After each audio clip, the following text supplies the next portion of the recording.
This is Real News Media TV, coverage you can trust. Please like, share, subscribe, and hit the notification bell. Select all for daily news updates. Prime Minister announces states of emergency in 7 police divisions. Prime Minister Andrew Holness has announced the states of public emergency in 7 police divisions. They are St. James, Westmoreland, Hanover, St. Andrew South, Kingston Western, Kingston Central, and Kingston East. Holness, speaking at a press conference at the Jamaica House, said murders in these divisions have increased by 16% to 57%. Police Commissioner Major General Anthony Anderson said the new states of emergency will be imposed in addition to other security measures now in force. He said up to Friday there were 1,240 murders in Jamaica. Of this number, 392 were killed across 4 divisions in Kingston and St. Andrew, 32% of the national figure. Anderson said another 1,100 persons were shot but not fatally. Entertainer among 2 killed in Savannah Larmar. 2 persons, including a popular entertainer, were shot and killed yesterday morning as heavily armed men said to be members of rival gangs traded bullets in sections of Savannah Larmar, Westmoreland. Those killed have been identified as 41-year-old Akeem Bradbury, otherwise called Paparazzi, an entertainer of Dunbar River, and 30-year-old Andrika Smith of Ricketts Street, both in Savannah Larmar. According to police reports, shortly after 7:30 a.m., men armed with high-powered rifles invaded sections of Ricketts Street and fired a barrage of gunshots in the community. Bradbury, who was driving his Toyota motor car in the area, was confronted by the gunmen who fired on his vehicle. The entertainer jumped from the vehicle and ran, but was chased by the heavily armed men who opened fire, hitting him on the spot. The gunmen continued to fire on several premises in the community, and while making a retreat from the area, they again opened fire in a yard, resulting in Smith being shot multiple times. The gunmen made their escape from the area on foot. The police were summoned and both victims were taken to the hospital, where they were pronounced dead. Following the incident, the Savannah Larmar police carried out a series of operations in sections of Ricketts Street and Dallin Street, which led to the arrest of several men, some of whom are expected to be involved in ongoing gang war in the area. We have strong reason to believe that the men behind these latest murders are members of the Dallin Street gang and are believed to be in an ongoing warfare with rival gang members from the Ricketts Street community. A senior officer in Westmoreland told the news, declining to be named as he was not authorized to comment on the incident. There are presently a number of operations taking place in these 2 communities as we speak,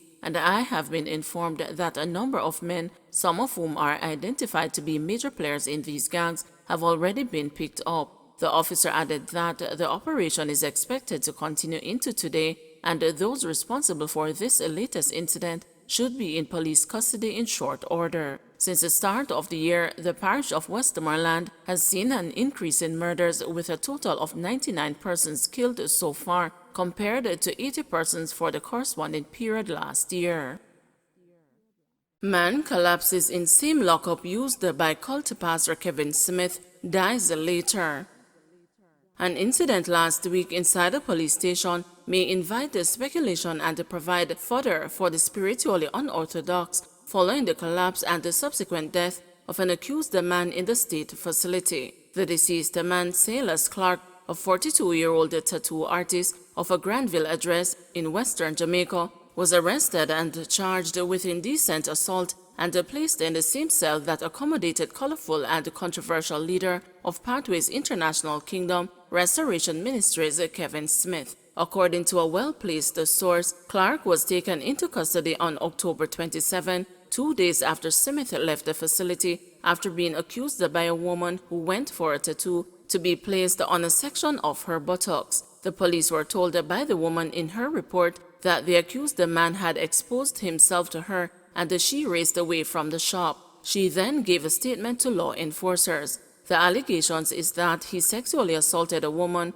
whose body he was tattooing. He was doing a tattoo on a private area of her body, and you could say that he abused the position he had, said the police source. The news learned that on November 1, while still in police custody, Clark first fainted in the same cell in which police had placed Smith. He reportedly told the police officers that he had suffered from fainting spells many times in the past, but he had never needed medical attention. He told the police that a long time he must suffer from fainting spells, and it was not a big deal, the source told the news. The source stated that though the man shared this information with the police, he was taken by the shift commander to a nearby health center where he received medical attention and was then returned to the Freeport lockup. The man's condition worsened as the days went by, the news was told. A medical doctor was called in to attend to Clark on November 8, and he was provided with medicine. On the morning of November 9, Clark fainted again in his cell,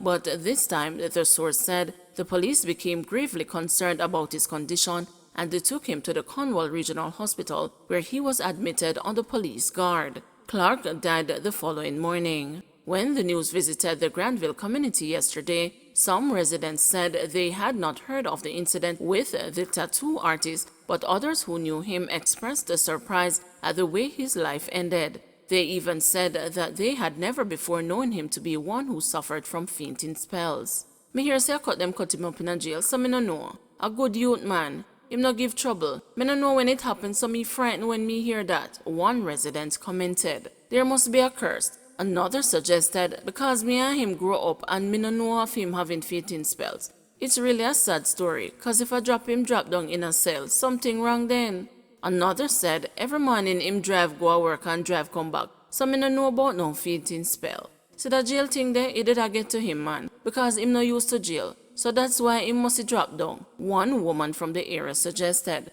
Me no like speculation and me wish me could have really asked him what happened. Smith was detained by police on October 17 after two people were killed in what was reported to be a cult-like ritual at the church that he ran at Albion in Montego Bay. Another member of the church was shot dead by police who said that they were attacked when they tried to enter the building. Another member was shot in his back and stabbed. Smith spent 8 days in lockup at the Freeport station, and while being transferred to Kingston in the early morning of October 25, the police vehicle in which he was being transported crashed near Linstead, St. Catherine. He died. A policeman who was seated beside him in the back, Constable Arlanda Irons, also died. 2 other police personnel in the front of the car were hospitalized but have been subsequently released. Angry mob chops suspected robber to death in St. James.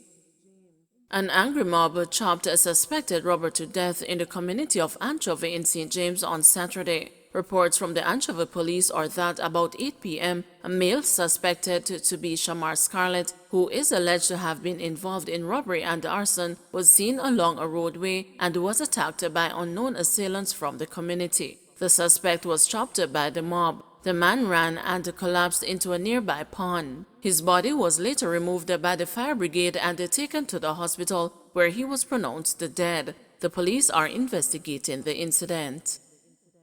Falmouth to welcome first cruise ship in 17 months on Sunday.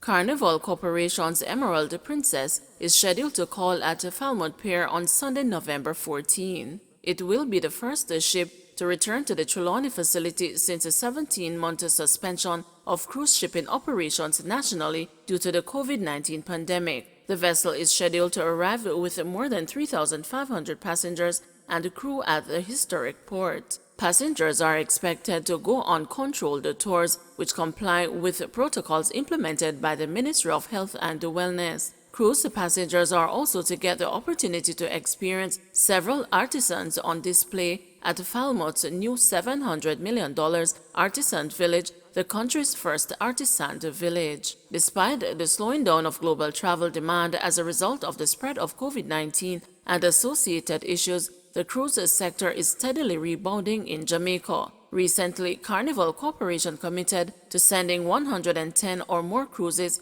by its various brands to Jamaica between October 2021 and April 2022. The fulfillment of the agreement is contingent on Jamaican authorities and Carnival, the world's largest cruise line, continuing to work closely on logistics and public health issues. The commitment was announced by Arnold Donald, CEO of Carnival Corporation, during a meeting in September with Tourism Minister Edmund Bartlett, other local tourism officials, as well as other senior Carnival Corporation executives. Additionally, the senior leadership team of Royal Caribbean International, the second largest cruise line in the world, has advised Bartlett that they intend to resume limited operations to Jamaica this month.